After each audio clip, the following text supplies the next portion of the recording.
Xəbər verdiyimiz kimi dünən Bakının Qaradağ rayonunun Lökbatan qəsəbəsi ərazisində Lada və Hyundai markalı avtomobillərin toqquşması nəticəsində ağır yol nəqliyyat hadisəsi baş verib.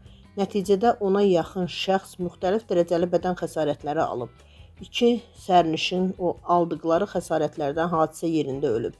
Bu gün isə xəsarət alanların vəziyyəti açıqlanıb.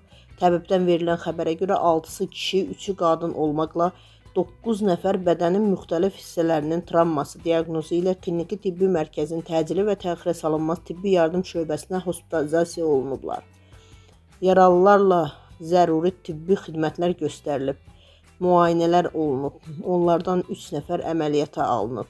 1 nəfər reanimasiya şöbəsinə yerləşdirilib. Hazırda zəruri tibbi xidmətlərin göstərilməsi davam etdirilir.